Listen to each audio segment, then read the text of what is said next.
नमस्कार, हेलो। इन वीडियोस में हम सुप्रीम कोर्ट की लैंडमार्क जजमेंट को समझेंगे। इस बारी की जो लैंडमार्क जजमेंट है उसका नाम है Sukhpal Singh Khera versus state of Punjab.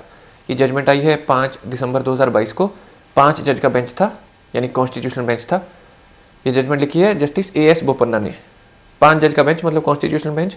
हमारे संविधान के आर्टिकल 145 के तीसरे हिस्से में बताया गया है कि जब भी कोई सब्सटेंशियल क्वेश्चन ऑफ लॉ होगा तो 5 या 5 से ज़्यादा जज उस चीज़ का फैसला करेंगे।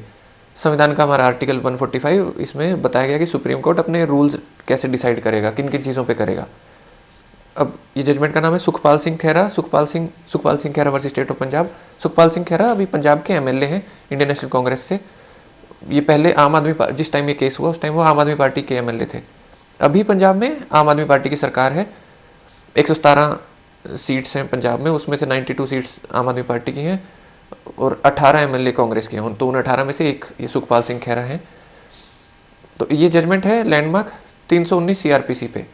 319 में कोर्ट को पावर होती है किसी एक्यूज जिनके खिलाफ केस ना चल रहा हो उनको भी समन करने की, उनके खिलाफ उनको भी बुलाने की कि आपके खिलाफ भी केस चलेगा।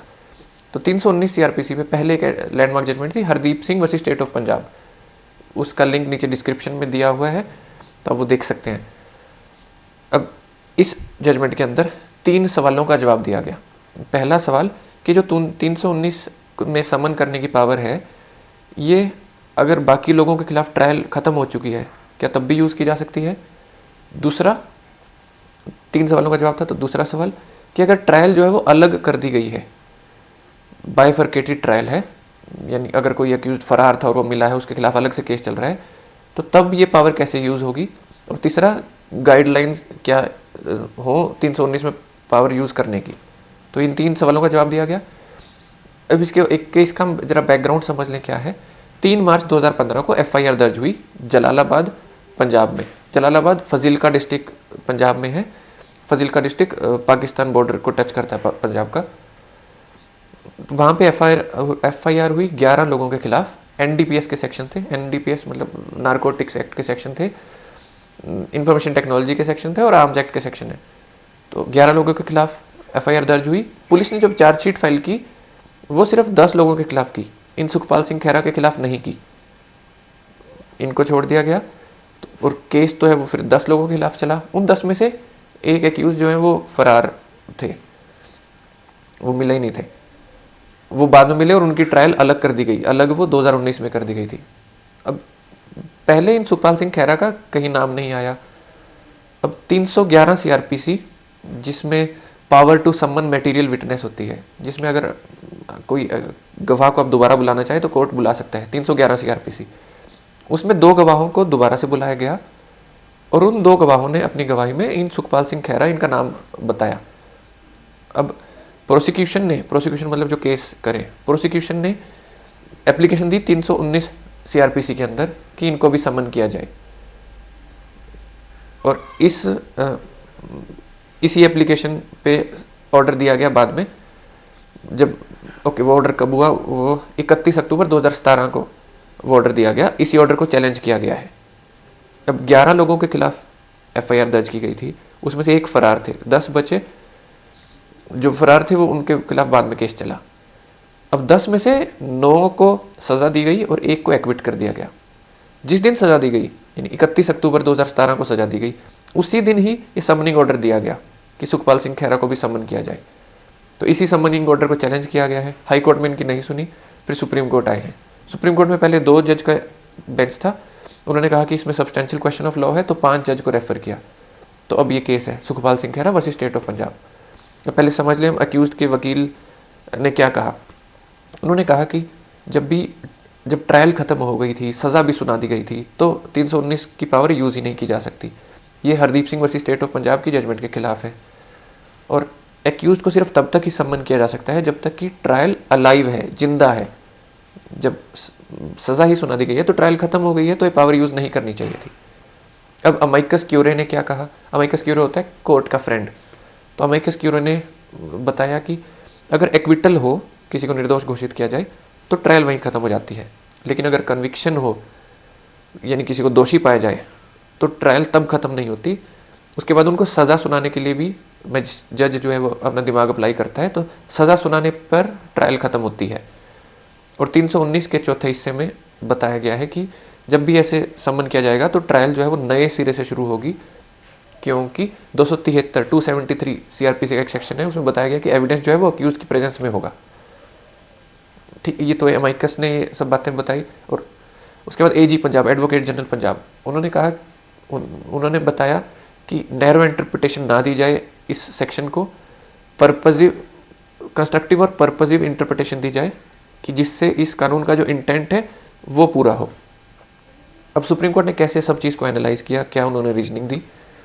319 सीआरपीसी सबसे पहले उन्होंने समझाया।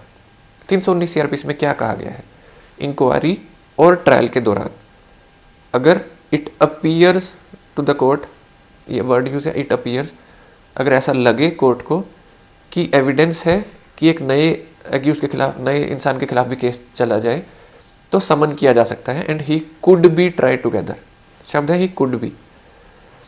तो और इसके दूसरे हिस्से में कहा गया है कि अगर वो कोर्ट में मौजूद ना है तो उनको समन किया जा सकता है, अरेस्ट किया जा सकता है। कोर्ट में मौजूद हैं, तीसरे हिस्से में बोला गया है, तो उनको डिटेन किया जा सकता है। इसी के चौथे हिस्से में बोला है कि ट्रायल जो है वो नए सिरे से शुरू होगी। तो ये 319 सेक्शन है, ये सुप्रीम कोर्ट ने सबसे पहले समझाया। उसके बाद सुप्रीम कोर्ट आए लॉ कमीशन 41 रिपोर्ट पे, उसमें बताया गया था कि ये सेक्शन लाने का पर्पज़ है कि जिसने जुर्म किया है वो बच के ना जाने पाए। एक लैटिन फ्रेज है जूडेक्स डेमनाटोर कम नोसेंस एब्सोल्विटर, इसका मतलब है जज is condemned when guilty is acquitted, यानी ये जज के लिए बुरी बात है अगर कोई दोषी है वो बच के चला गया है। जूडेक्स डेमनाटोर कम नोसेंस एब्सोल्विटर, ये भाव है हमारे 319 सीआरपीसी के सेक्शन का। उसके बाद सुप्रीम कोर्ट ने बताया Hardeep Singh versus state of Punjab judgment के बारे में, 2014 की जजमेंट थी। उसमें कहा गया था कि जब चार्जशीट फाइल की जाती है तो इंक्वायरी की स्टेज स्टार्ट हो गई, और जब चार्जेस फ्रेम होते हैं तो ट्रायल स्टार्ट हो जाती है। चार्जेस फ्रेम होने के बाद ट्रायल शुरू होती है। ये बात कही थी सुप्रीम कोर्ट ने common cause versus union of India, ये 1996 की जजमेंट थी। तो ये चार्जशीट फाइल हो, इंक्वायरी, क्योंकि सेक्शन में वर्ड यूज है इंक्वायरी और या ट्रायल, तो चार्जशीट फाइल होने पे इंक्वायरी की स्टेज स्टार्ट हो जाती है, चार्जेस फ्रेम होने पे ट्रायल की स्टेज स्टार्ट हो जाती है। तब वो पावर यूज कर सकता है, लेकिन कब तक यूज कर सकता है, जब तक कि फाइनल जजमेंट ना सुनाई जाए। तो ये Hardeep Singh versus state of Punjab में कहा गया था। एक जजमेंट का नाम लिया सुप्रीम कोर्ट ने शशिकांत सिंह वर्सेस तारकेश्वर सिंह, ये 2002 की जजमेंट थी। इसमें कहा गया था कि इस सेक्शन में शब्द यूज है कुड बी ट्राइड टुगेदर। इसका ये मतलब नहीं कि मस्ट बी ट्राइड टुगेदर, इसका मतलब कि अलग अलग केस चला जा सकता है, जरूरी नहीं है कि जॉइंट केस ही चले। इसके बाद सुप्रीम कोर्ट ने समझाया कि जब एविडेंस ले लिया जाए तो उसका ये मतलब नहीं कि ट्रायल कंक्लूड हो गई है। ट्रायल जो है वो अगर एक्विटल हो, एक्विटल सेक्शन 232 सीआरपीसी में बताया गया है, 235 के अंदर जजमेंट ऑफ कन्विक्शन या एक्विटल बताया गया है। 232 में एक्विटल, 235 में जजमेंट ऑफ एक्विटल या कन्विक्शन। अब जजमेंट कैसे देनी है ये 353 सेक्शन में बताया गया है, 353 में। और जजमेंट के अंदर होगा क्या क्या ये 354 में बताया गया है, language and contents of judgment. ठीक, तो 232 एक्विटल, 235 जजमेंट ऑफ एक्विटल और कन्विक्शन, 353 जजमेंट कि कैसे देनी है, 354 language and contents of judgment. अब एक्विटल हो जाए अगर, फिर तो कोई दिमाग नहीं लगाना है जज को और ट्रायल खत्म हो गई। लेकिन अगर कन्विक्शन है तो सेंटेंस के लिए भी अक्यूज को सुना जाएगा, उस पर जज जो है वो अपना माइंड अप्लाई करेगा। तो ट्रायल जो है वो कन्विक्शन में सजा सुनाने पे खत्म होती है। अब वो 3 सवाल जो थे, पहला सवाल क्या था कि ये पावर कब यूज की जाए अगर बाकी अक्यूज के खिलाफ केस ही खत्म हो गया हो। तो सुप्रीम कोर्ट ने बोला कि अगर एक्विटल है तो एक्विटल से पहले ये पावर यूज की जाएगी, और अगर कन्विक्शन है तो सजा सुनाने से पहले ये पावर यूज की जाएगी। और अगर सेम दिन ही है तो एक्विटल के बाद अगर समन किया जाए या सजा सुनाने के बाद समन किया जाए तो वो सस्टेनेबल नहीं है लॉ में। तो ये पहले सवाल का जवाब था। दूसरा सवाल था कि अगर ट्रायल जो है वो अलग हो गई है तो कैसे पावर यूज की जाए। उसमें सुप्रीम कोर्ट ने बोला कि अलग वाली ट्रायल में अगर ऐसा एविडेंस लग रहा है जिससे कि नए एक और अक्यूज को समन किया जाए, और तो इस नए वाली ट्रायल में इस एविडेंस के आधार पे तो बुलाया जा सकता है। जो पिछली मेन ट्रायल थी उसका एविडेंस वो अगर खत्म हो गई है, उसके आधार पर समन नहीं किया जा सकता। तो ये थी हमारी, ये कि अगर ट्रायल अलग अलग हो रही है। उसके बाद तीसरा था कि गाइडलाइंस क्या हो। सुप्रीम कोर्ट ने 12 गाइडलाइंस दी जो कि इस जजमेंट के पेज नंबर 43 और 44 पे बताई गई हैं। पहली गाइडलाइन, ये मैं फटाफट से आपको 12 की 12 गाइडलाइंस बता देता हूँ। पहली की 319 की एप्लीकेशन अगर आए तो ट्रायल पॉज कर देनी चाहिए, रोक देनी चाहिए। फिर आया कि कोर्ट पहले डिसाइड करे कि क्या ज़रूरत है एक्यूज को समन करने की। उसके बाद है अगर फैसला है कि समन किया जाए तो पहले जज को समन करना होगा, उसके बाद ट्रायल में आगे बढ़े वो। फोर्थ है कि कोर्ट को ये देखना है कि एडिशनल अक्यूज्ड को अलग ट्राई करना है या बाकी अक्यूज्ड के साथ ही ट्राई करना है। फिर है कि अगर जॉइंट ट्रायल कोर्ट डिसाइड करे कि जॉइंट ट्रायल हो, एक साथ ट्रायल की जाए, तो फ्रेश ट्रायल होगी कि 319 के चौथे हिस्से में बताया गया है। और अलग ट्रायल भी की जा सकती है, कोई रोक नहीं है। फिर सुप्रीम कोर्ट ने बताया कि अगर एक्विटल है जो पहले एक्यूज थे उनका, तो एक्विटल नए एक्यूज के खिलाफ तो केस चल सकता है, जो जिनके एक्विटल है उनको एक्विट किया जा सकता है। अगर स्प्लिट अप ट्रायल है, यानी अगर ट्रायल को अलग कर दिया गया है तो अब और पहली ट्रायल खत्म हो गई है, तो सिर्फ नई ट्रायल के एविडेंस के आधार पर ही समन किया जा सकता है। अगर आर्ग्यूमेंट्स हो चुके हैं तो भी री हियरिंग होगी। आर्ग्यूमेंट्स हो चुके हैं और 319 की पावर यूज करनी पड़े तो री हियरिंग होगी। फिर सुप्रीम कोर्ट ने बोला कि री हियरिंग में जॉइंट ट्रायल की जाए या नहीं ये कोर्ट देखेगा। फिर जॉइंट ट्रायल होगी तो नए सिरे से होगी, और अगर अलग ट्रायल होगी तो मेन केस में सज़ा सुनाई जाएगी, वो अलग है, और फिर नए एक्यूज के खिलाफ प्रोसीड होगा। या फिर अगर एक्विटल है तो इनको एक्विट किया जाएगा और फिर नए एक्यूज के खिलाफ केस चलेगा। तो ये 12 गाइडलाइंस थी, काफ़ी सिमिलर सी साउंडिंग है, पर जो आधार है, जो रीजनिंग है, वो सुप्रीम कोर्ट ने काफ़ी क्लियरली बताई कि ट्रायल जो है वो एक्विटल होने पे ख़त्म हो जाती है, उससे पहले ही समनिंग पावर यूज़ की जाए। और अगर कन्विक्ट किया गया है, दोषी घोषित किया गया, तो सज़ा होने से पहले ये पावर यूज़ की जाए। लेकिन अगर ट्रायल उसके बाद जो केस है वो जॉइंट भी चल सकता है, अलग भी चल सकता है।